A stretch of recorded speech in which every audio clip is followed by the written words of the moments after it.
Mari kita bersatu di dalam doa. Bapa kami yang di surga, dikuduskanlah namamu, datanglah kerajaan-Mu, jadilah kehendak-Mu di bumi seperti di surga, di tempat ini seperti di surga. Ambil alihlah seluruh keberadaan kami saat sore hari ini Tuhan. Ambil alih hati kami, pikiran kami, jiwa, tubuh kami. Ambil alih Tuhan mimbar ini Bapa. Ambil alih hamba-Mu. Berbicara, berkaryalah Tuhan seturut kehendak-Mu saja. Kami menawan segenap pikiran kami, batin hidup kami taklukkan sepenuhnya kepada Kristus Tuhan. Di dalam nama Tuhan Yesus kami siap menyambut dan melakukan firman Tuhan. Kita yang siap dengan sukacita kita sama-sama katakan. Bisa lebih semangat katakan. Beri tepuk tangan yang terbaik dulu untuk Tuhan kita. Haleluya. Kita sungguh bersyukur Bapak Ibu Saudara kalau sore hari ini kita masih bisa bernafas dan kita masih bisa bersekutu dengan Tuhan di tempat ini. Bersekutu dengan Tuhan itu mirip dengan ketika suami, istri, anak-anak bersekutu di rumah, atau suami, istri, anak-anak pergi tamasya, pergi rekreasi untuk membangun kebersamaan. Istilah orang asing bilang quality time, waktu yang sangat berkualitas. Nah, saudara pun meninggalkan setiap kegiatan saudara di sore hari ini dan datang kepada Tuhan untuk quality time, untuk waktu yang berkualitas dengan Tuhan. Yang mengerti katakan amin. Nah, sore hari ini Bapak Ibu Saudara yang dikasihi oleh Tuhan Yesus Kristus, kita akan merenungkan satu tema atau satu pokok kebenaran daripada firman Tuhan, ya. Satu pokok kebenaran dari firman Allah, yaitu berakar, bertumbuh, berbuah. Ya, kita akan buka Alkitab kita, saudara-saudara, ya. Kita akan bisa juga lihat nanti di screen, saudara-saudara yang dikasihi oleh Tuhan Yesus Kristus. Berakar, bertumbuh, berbuah. Bersama dengan saya katakan, berakar, bertumbuh, berbuah. Sekali lagi semua. Berakar, bertumbuh, berbuah. Belum semua. Sekali lagi, 1, 2, 3. Berakar, bertumbuh, berbuah. Puji Tuhan. Itulah sebetulnya hidup orang Kristen. Sebagai orang Kristen, kita itu berakar. Ya, pertama tentunya ditanam begitu ya. Kita ditanam di dalam Kristus. Setelah ditanam kita berakar di dalam Kristus. Setelah berakar kita bertumbuh di dalam Kristus dan berbuah sampai penghujung hidup kita berbuah bagi Kristus. Itulah keseluruhan perjalanan hidup seorang Kristen. Yang setuju katakan amin. Nah, kita akan lihat Bapak Ibu Saudara, langsung kita akan lihat bagaimana proses, ya, bagaimana proses kita itu berakar, bertumbuh, berbuah. Kita baca dulu Bapak Ibu Saudara dari firman Tuhan yang sudah tertera di depan. Apa dikatakan di sana? Kita baca 1, 2, 3. Hendaklah semua harus yang bersuara. Nanti kalau nggak bersuara nggak apa-apa, tapi kalau punya suara jangan sampai suaranya diambil, persembahkan untuk Tuhan. Amin. Oke, suara yang paling baik untuk Tuhan. 1, 2, 3. Dan dibangun di dalam Dia, bertambah teguh di dalam iman yang telah diajarkan kepada kamu, dan hendaklah hatimu melimpah dengan syukur. Berakar, katakan berakar. Sekarang bertumbuh. Kita baca ayat berikutnya 1, 2, 3. Belum semua, saya belum mendengar semua suara, ya. Jadi gini, sebelum kita lanjutkan, saya ingin melakukan sebuah koreksi yang manis buat kita semua. Kebiasaan lama kita itu harus kita buang, ya. Kebiasaan lama kita duduk manis di gereja dan hanya menjadi pendengar budiman, itu pun kalau jadi pendengar yang baik. Nah, itu harus kita tinggalkan. Kita harus juga bertumbuh di dalam memperkatakan firman. Amin, saudaraku. harus bertumbuh ya. Jadi masker bisa dibuka ya, nggak usah takut. Udara di sini steril, saudaraku ya, supaya suaranya kedengaran. Kita baca ayat berikutnya, mulai dari tetapi 1, 2, 3.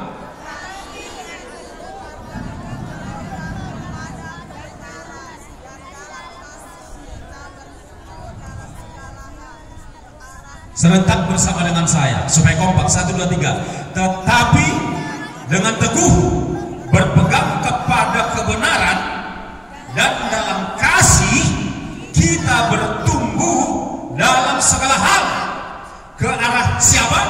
Dia Kristus yang adalah kepala, baru berbuah. Kita baca ayat berikutnya 1, 2, 3. Setiap ranting padaku yang tidak berbuah dipotongnya, dan setiap ranting yang berbuah dibersihkannya supaya ia lebih banyak berbuah. Katakan berbuah.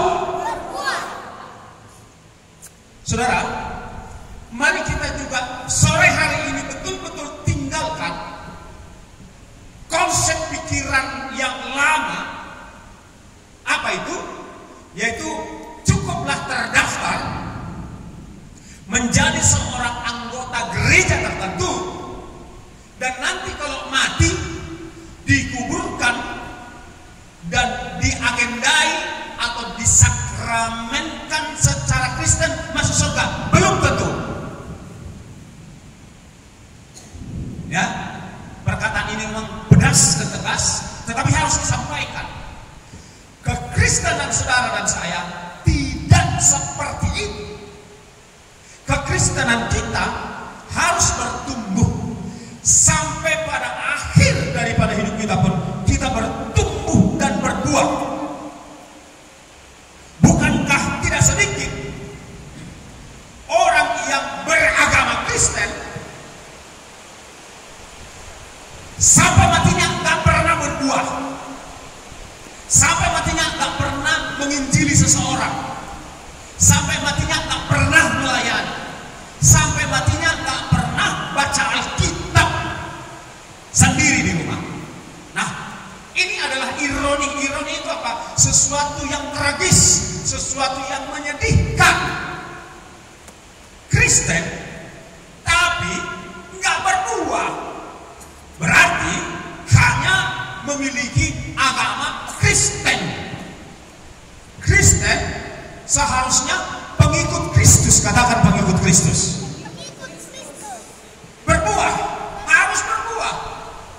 Ini harus tandas dan tegas Bapak Ibu Saudara. Jadi kita kalau sudah menjadi Kristen pengikut Kristus, harus ditanam di dalam Dia, berakar di dalam Dia, bertumbuh di dalam Dia, dan berbuah. Jadi seorang Kristen harus berbuah. Katakan berbuah. Saudaraku yang saya kasihi dalam Tuhan Yesus Kristus, saudara mungkin sudah berumur di atas 50 tahun atau sudah berumur di atas 60 tahun seperti saya. Saya sekarang 65 tahun. Ya, terpujilah nama Tuhan. Saya selalu bekerja keras untuk berakar, bertumbuh dan berbuah di dalam Kristus. Doa saya setiap hari selalu, Tuhan, pertemukan aku dengan seseorang untuk kujala. Jelas doa kami. Pertemukan aku hari ini dengan seseorang untuk kutuai, untuk kuberitakan Injil, kutuntun, kupimpin untuk terima Yesus. Bapak Ibu Saudara, konsep lain yang perlu kita buang adalah kalau orang sudah masuk dalam sebuah ruang ibadat, tidak perlu lagi diinjili. Salah. Bukankah sebenarnya ini pahit, perkataan ini pahit, tapi kalau ditelan pil pahit, kalau ditelan obat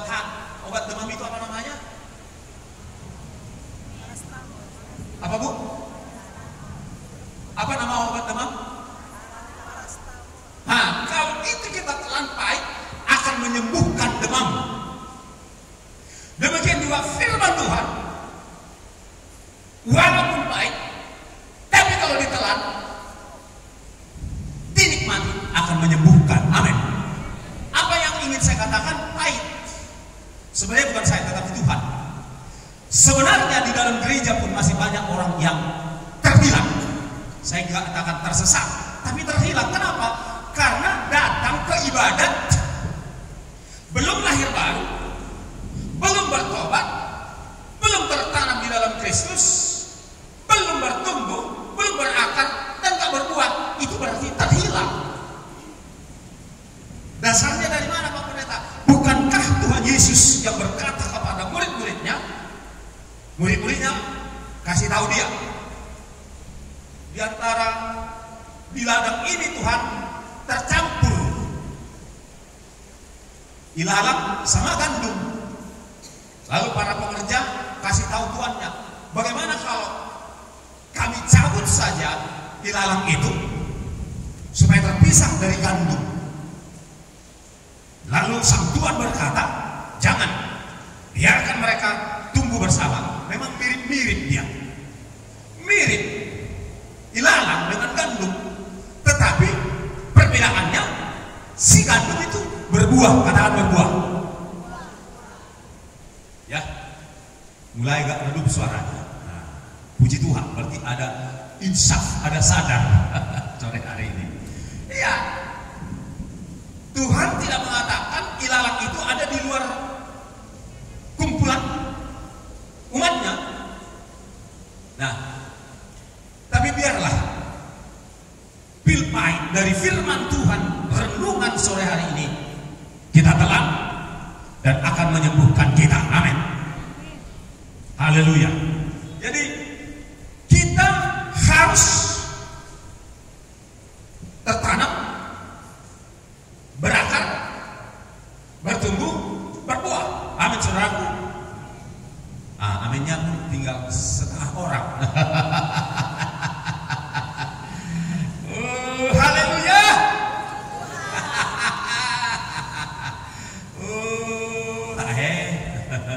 Begitulah kekristenan di kantong-kantong Kristen. Ini perlu dikoreksi ulang ini. Tuhan Yesus belum mau datang. Kalau nggak berbuah dan kalau nggak dewasa, bagaimana menjadi mempelainya? Amin. Gereja bukan pantai asuhan. Gereja bukan pantai jompo. Wah, makin tajam ini. Banyak orang ingin supaya gereja itu menjadi pantai asuhan, menjadi pantai jompo. Ngertilah ya, nggak usah saya jelaskan seperti apa pantai asuhan. Di pantai asuhan maunya datang supply makanan, minuman, segala kebutuhan, tinggal tenang-tenang, ya, diasuh-asuh, kan begitu ya. Umumnya kan begitu. Atau pantai jompo, ya kan, sampai tua hanya dirawat-rawat, hanya dibujuk-bujuk. Sampai tua dibujuk-bujuk, kalau nangis dirayu-rayu, dibujuk. Enggak, gereja bukan pantai asuhan, tetapi gereja utusan. Katakan utusan. Bisa saya dengar suaranya semua? Katakan utusan. Katakan saya adalah utusan. Amin. Gereja juga bukan kapal pesiar. Ya, mudah-mudahan banyak dengar YouTube ini nanti. Kalau kapal pesiar kan bayar, duduk, apa, mandi, minum, makan, dihibur, melihat pemandangan, menerima pelayanan. Itu namanya kapal pesiar. Gereja itu kapal pesiar itu jalan-jalan, rekreasi, dalam selama hidupnya hanya rekreasi. Banyak yang seperti itu kok, kalau mau jujur. Bukankah banyak orang Kristen hari-hari ini sedikit-sedikit healing, ya, sedikit-sedikit jalan-jalan, sedikit-sedikit, nah, sebentar-sebentar makan-makan, ya kan, sedikit-sedikit itu shopping-shopping. Itu kapal pesiar. Katakan, saya bukan kapal pesiar. Saya bukan kapal pesiar. Tapi saya adalah kapal perang. Katakan, harus kapal perang, siap bertempur. Amin. Haleluya. Iya. Jangan jadikan gereja menjadi kuburan. Kuburan sunyi senyap, bersuara aja susah, kan gitu saudara-saudara. Itu kuburan namanya. Tidak ada kehidupan. Tetapi gereja adalah tempat kehidupan. Amin. Katakan Gereja adalah tempat kehidupan. Hidup dia, katakan hidup dia. Hidup, tidak mati. Kan gitu saudara-saudara. Nah, ini perlu merombak mindset yang seperti ini supaya kemudian kita memakai mindset atau pola pikir yang benar. Saudaraku, ya, ini penting sekali kita sadari. Belum terlambat. Ya, belum terlambat. Nah, kita sudah di situ tadi dikatakan Bapak Ibu Saudara, kita lihat yang kedua, bagaimana proses berakar, bertumbuh, berbuah. Ya, yang selanjutnya Pak, pindahkan aja slide berikutnya.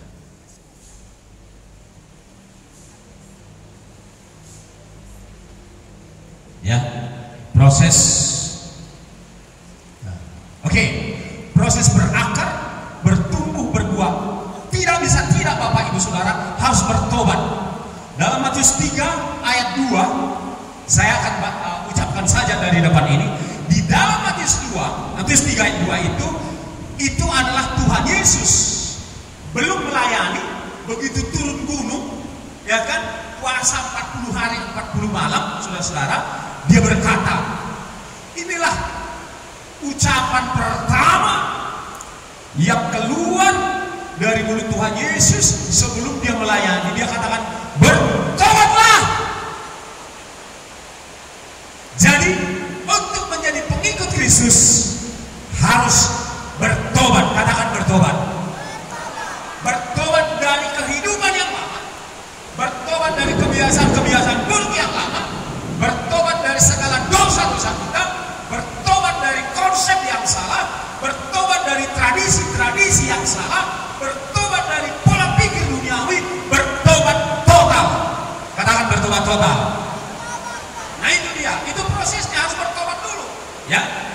Lalu yang kedua, harus terpanggil menjadi murid, ya. Di dalam Markus 8 ayat 34 ini, ya, bisa ditampilkan Pak? Bisa? Ya, yang intinya adalah jika seseorang, dengarkan saya fokus ke sini Bapak Ibu Saudaraku, jika seorang tidak pikul salib, tidak sangkal diri, tidak layak menjadi muridku. Nah, berarti proses yang kedua harus menjadi murid yang mau pikul salib, sangkal diri. Katakan pikul salib, sangkal diri. Proses yang kedua ini harus mau dimuridkan. Katakan dimuridkan. Nah, dimuridkan secara resmi di tempat kita bergereja, juga bisa dimuridkan di persekutuan, bisa juga dimuridkan di sekolah Alkitab. Jadi harus ada proses pemuridan. Amin saudaraku. Seperti ini juga bagian daripada pemuridan. Memang pemuridan non formal dia, ya. Tetapi ini juga bagian pemuridan. Tiap kali kita belajar kebenaran firman Tuhan, belajar kebenaran Alkitab, itu adalah bagian dari pemuridan. Amin. Itu sebabnya Bapak Ibu Saudara harus membaca Alkitab di rumah. Saudara harus menjadi murid langsung dari Tuhan Yesus di rumah, di gereja, di persekutuan, atau di sekolah-sekolah Alkitab. Harus mau menjadi murid, harus mau belajar Alkitab. Amin saudaraku. Haleluya. Nah, proses berikutnya harus lahir baru, ya. Harus katakan lahir baru. Katakan dilahirkan kembali. Iya, jadi kita harus lahirkan kembali. Itu di dalam Yohanes 3, ya, di mana Yesus berkata kepada Nikodemus yang adalah pemimpin agama, mungkin setara dengan Ephorus atau bishop atau moderamen, tetapi dia datang kepada Tuhan Yesus memastikan soal keselamatan, bahwa jika ingin selamat harus dilahirkan kembali. Amin saudaraku. Ini yang terhitung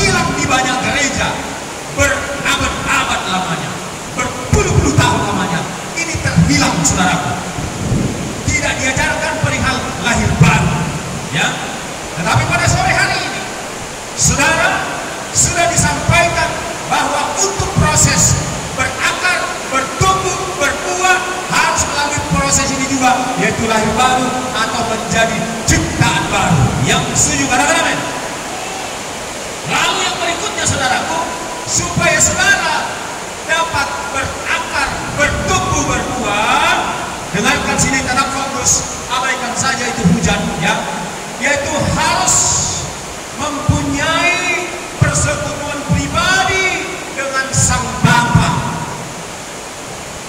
Setiap kita harus memiliki persekutuan pribadi di rumah. Waktu terbaik pagi hari, di saat masih subuh, masih tenang, masih senyap, itu waktu yang terbaik membangun persekutuan pribadi dengan Sang Bapa. Di dalam ayat ini saudaraku, ya, di dalam ayat ini Markus 1 ayat 35 ini contoh Yesus memberikan contoh kepada kita bahwa pagi-pagi benar, ya, bahwa pagi-pagi benar Yesus dalam keadaannya sebagai manusia datang berdoa bersekutu dengan Bapa. Saudara dan saya pun harus melakukan seperti yang Yesus telah lakukan. Yang mengerti katakan amin. Yang mengerti katakan amin. Harus. Jadi jangan menjadi orang Kristen yang anggap sepele. Anggap sepele seperti apa maksudnya? Bangun pagi, udah bangun pagi, ngobrol sana, ngobrol sini, ya kan? Bangun pagi, udah cari apa? Udah ke dapur, udah masak, udah nyapu, udah sibuk kerja. Jangan. Biasakan terlebih dahulu mencari kerajaan Allah, bersekutu dengan Sang Bapa, mencari kebenarannya, baru lakukan yang lain-lain. Ada amin Bapak Ibu Saudara? Biasakan itu. Biasakan itu, katakan kiri kanan. Mari kita biasakan itu, katakan kiri kanan. Harus. Tidak ada. Beribadah sekali seminggu itu tidak cukup. Serius. Hanya datang beribadah hari Minggu itu tidak cukup. Saudara harus tertanam, harus berakar di dalam Dia, harus bersama dengan Dia setiap pagi. Kita buka berkenan dengan hal ini di dalam Mazmur 1 ayat 1 sampai 3, ya. Dikatakan begini di dalam Mazmur 1, gak usah terpengaruh dengan hujan dan petir, ya, fokus saja sama Tuhan kita. Haleluya. Saya akan bacakan buat saudara dan saya dari Mazmur, demikian bunyinya, ya. Mazmur 1, haleluya, dikatakan begini. Oke. Berbahagialah orang yang tidak berjalan menurut nasihat orang fasik, yang tidak berjalan di jalan orang berdosa, dan yang tidak duduk dalam kumpulan pencemooh. Ayat 2. Tetapi yang kesukaannya ialah Taurat Tuhan, dan yang merenungkan Taurat itu siang dan malam. Jadi Bapak Ibu Saudara, saudara pastikan dirimu terhubung dengan Sang Sumber, yaitu Yesus Kristus, yaitu firman Allah. Kalau saudara mau bertumbuh segar, sehat, berbuah, harus senantiasa terhubung dengan sumber. Katakan dengan sumber. Haleluya, haleluya. Maka apa yang terjadi saudara, jika saudara terhubung dengan Sang Sumber itu, Bapa di sorga, fokus, tidak ada yang cakap-cakap dulu, fokus sini aja dulu. Haleluya. Dia akan seperti pohon, ayat 3, yang ditanam di tepi aliran air, yang menghasilkan buah. Menghasilkan apa? Menghasilkan buah pada musimnya, dan yang tidak layu daunnya, yang tidak gampang cemas, yang tidak gampang kecut, yang tidak gampang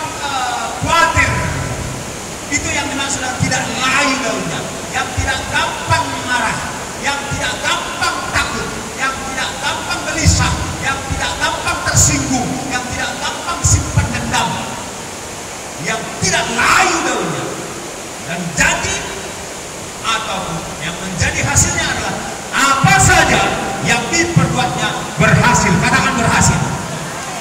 Tepuk tangan bagi Tuhan. Haleluya. Itu dia Bapak. Jadi pastikan Bapak Ibu Saudaraku yang dikasihi Tuhan, pastikan jika selama ini engkau malas bersekutu dengan Tuhan pada pagi hari, mulai besok pagi datanglah bersekutu dengan Tuhan. Amin. Haleluya. Saya mendengar bahwa di yayasan kita ini ada Zoom doa pagi.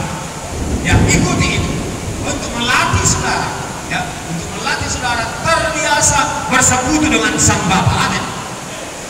Karena tanpa saudara menerima impartasi roh, setiap hari saudara akan lemah, saudara akan gelisah, saudara akan takut, saudara akan cemas, saudara akan stres, lambung akan kambuh, mah akan kambuh, saudara-saudara. Penyakit lain akan kambuh. Tetapi kalau saudara senantiasa penuh dengan roh Bapa, masalah masih ada, tetapi saudara bisa menari-nari di atas masalah. Yang setuju katakan amin.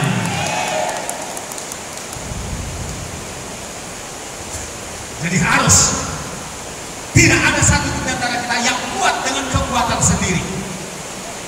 Saya ulangi, tidak satu pun dari kita termasuk pendeta, hamba Tuhan sekalipun tidak ada yang bisa kuat dengan kekuatan sendiri. Harus terhubung dengan sumber, yaitu Tuhan Yesus. Harus punya persekutuan pribadi dengan Sang Bapa. Yang mengerti katakan amin. Harus punya persekutuan pribadi dengan Sang Bapa selain persekutuan rame-rame. Tidak cukup hanya persekutuan rame-rame. Tidak cukup hanya persekutuan pribadi. Dua-duanya harus. Katakan dua-duanya harus. Tetapi mulailah, ya. Ingat, dengar baik. Dimulai dengan persekutuan pribadi. Amin. Jangan hanya mengandalkan ibadah hari Minggu, tetapi mulai dengan persekutuan pribadi. Biasakan menggunakan waktu yang cukup dalam persekutuan pribadi dengan Sang Bapa. Penyembahan dinaikkan kepada Tuhan. Doanya, permohonannya nanti di belakang saja. Tetapi sembah dulu Dia. Berikan suara yang terbaik bagi Dia. Berikan pujian yang terbaik kepada Bapa. Katakan Engkau baik Bapa, Engkau luar biasa, Engkau setia, hanya karena kemuliaan-Mu ya Allah, aku ada sampai hari ini. Engkau ajaib, Engkau luar biasa. Kagum dan hormat akan Engkau. Tidak ada yang seperti Engkau. Puji Dia. Dia adalah pribadi yang senang disembah dan dipuji. Amin. Nanti doanya, kalau lupa pun doanya, Tuhan tidak lupa. Amin. Haleluya. Tetapi penyembahan kita, pujian kita, pengagungan kita kepada Sang Bapa harus didahulukan. Katakan didahulukan. Amin. Haleluya. Maka saudara akan bertumbuh. Kita kembali, ya, kita kembali ke bahan kita. Mazmur 1 tadi. Nah, bukan tadi katakan di sini Bapak Ibu Saudara, pagi-pagi benar waktu hari masih gelap, Dia Yesus bangun dan pergi, ya, pergi keluar, Dia pergi ke tempat yang sunyi dan berdoa di sana. Mazmur 5, ya, saudara catat.